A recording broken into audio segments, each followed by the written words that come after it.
What's up guys, and welcome back to another episode of the Realistic Career Mode. This is episode number 55 and we're starting today's episode off on the back of the FA Cup final victory against Liverpool, which is without a shadow of a doubt one of the craziest, most dramatic FA Cup finals I've played, where Gareth Bale, the veteran, scored two equalisers after we fell behind twice, first in normal time, then in extra time, and then scored the winning penalty on a shootout to pick up Southampton's first FA Cup in almost 50 years.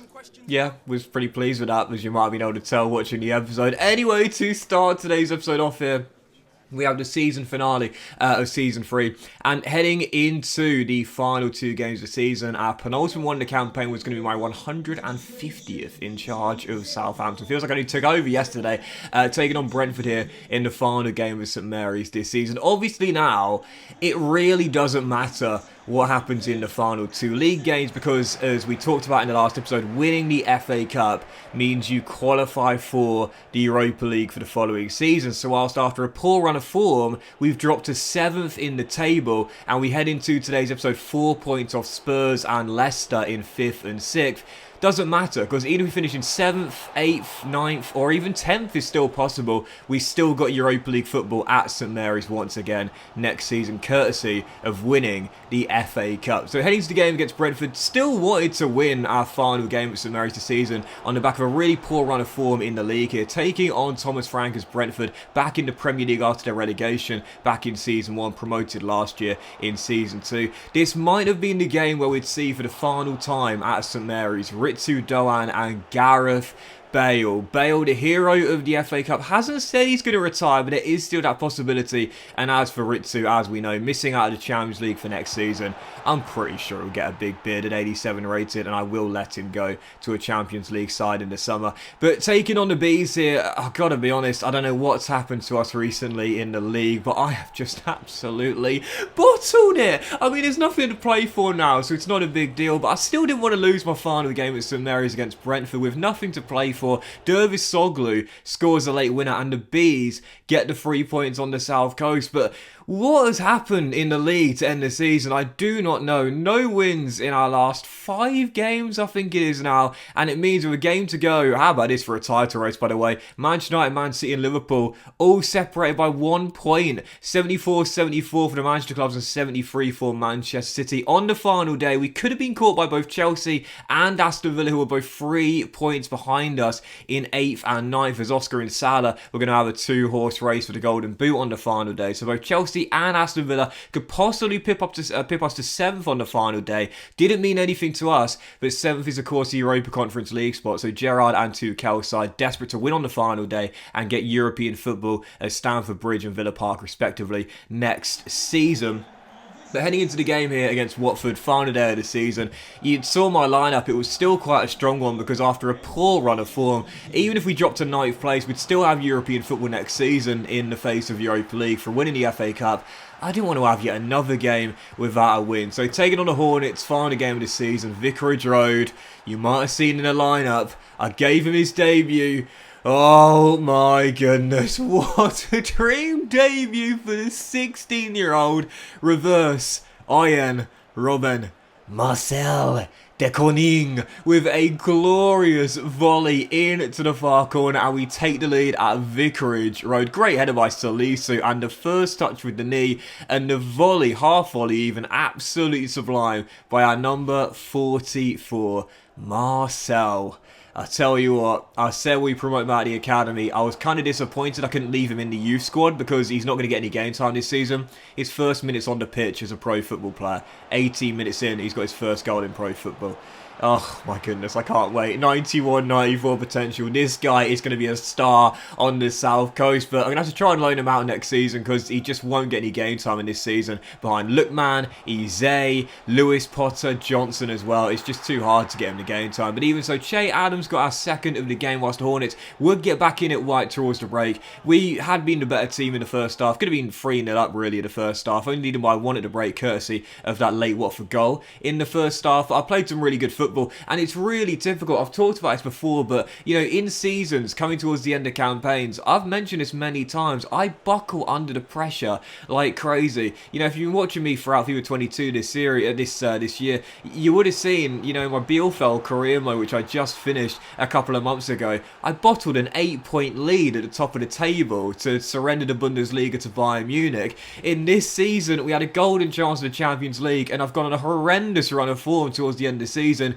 to basically gift wrap it to West Ham.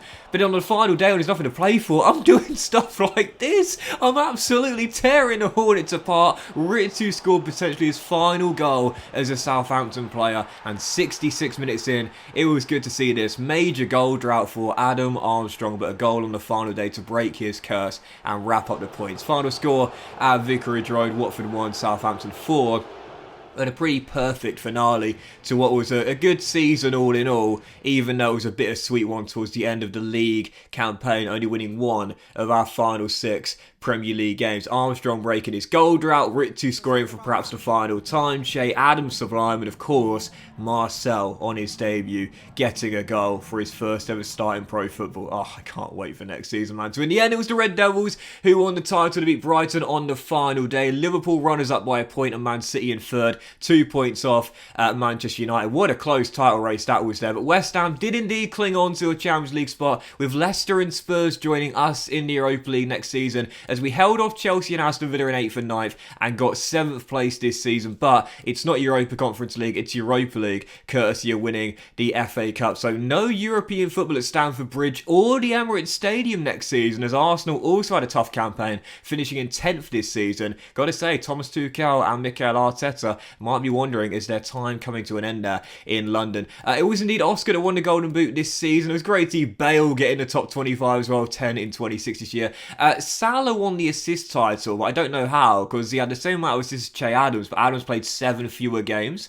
So surely it should have been Adams, really. But Alisson did win the Golden Glove. Pickford was going for it throughout the course of the season. Had an amazing first half of the campaign. In the end, it was 2 or possibly 3 clean sheets shy of Alisson, who ended up winning the goalkeeper of the tournament and the Golden Glove as well. Oscar was the player of the tournament. Salah was the Golden Boot winner. And as for the team of the tournament, you'll be sitting there thinking, how many Southampton representatives did you have in the team of the season this year after a 7th place finish?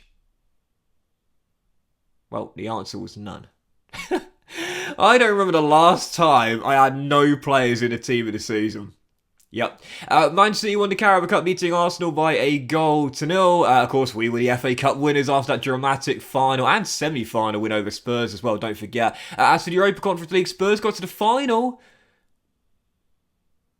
but lost to Real Sociedad. Sociedad were the winners of the Europa...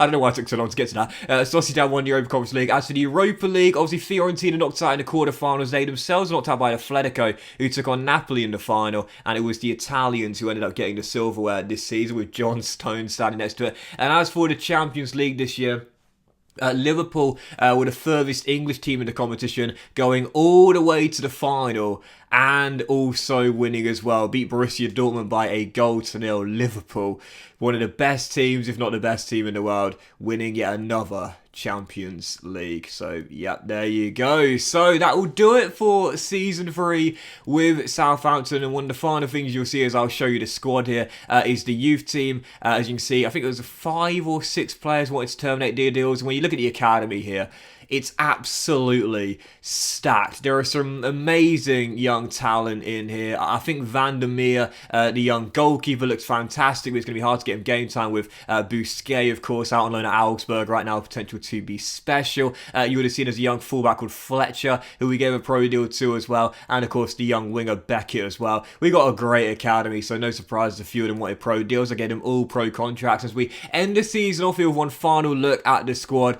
I got to say, with 3 seasons in with Southampton, and I'm really happy with the team we built. Realistically, it's been progressing really nicely, but at a very realistic rate, if you will. We got some fantastic young talent coming through the academy. Bousquet growing 6 ratings whilst out on loan now in the Bundesliga, playing for Augsburg. Jerome Martel, of course, sent him on loan to Turf Moor. His development has stunted, but I'm hoping he might kick on a little bit from next season onwards. And of course, Marcel de Koning. Cannot wait for this guy to develop as well. Already up to 68 overall, I think it is now, and a goal in a game in the Premier League after making his debut as well.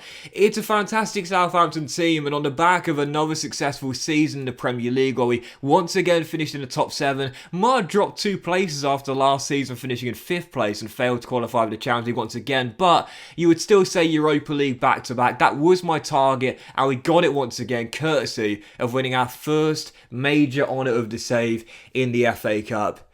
But the question I would pose now as I run you through the squad is this: is it time to move on?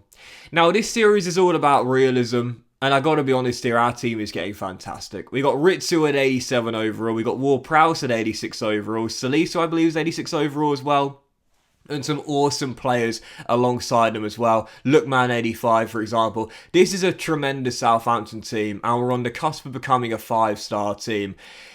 Gotta be honest here, we should have qualified for the Champions League, and would have done so had I not completely bottled it. And for Southampton, I feel like if we were to get into the top 4, we wouldn't miss out of the Champions League after that. We'd be a certified top 4 team year after year. And you have to ask the question, is that realistic? I feel realistically, I've probably taken the team as far as I can take it in the realms of realism. I feel like if we were to make any more progress with this Southampton team, and we will keep on progressing because of how young our team is as well, it will start to get a little bit unrealistic. So on the cusp of becoming a 5-star team, I'm just starting to think, with the summer transfer window about to open, is it time for me to move on for Season 4? Now, there are several English teams that I could possibly go to. Chelsea and Arsenal both missed out of European football. Spurs missed out of the top 4. I'd say those are the 3 teams I'm most likely considering. Maybe even West Ham going to the Champions League, looking for a change of manager maybe. I don't know, but I definitely feel as though in terms of realism, I've probably taken this team as far as I can take it now. We've given them an FA Cup, they'll have back-to-back European football, and they're on the cusp of becoming a 5-star team. I think I've probably done as much as I can in terms of keeping it realistic and progressing the team as well. So is it time to move on? I think it probably is, but the question is, where will we go for next season?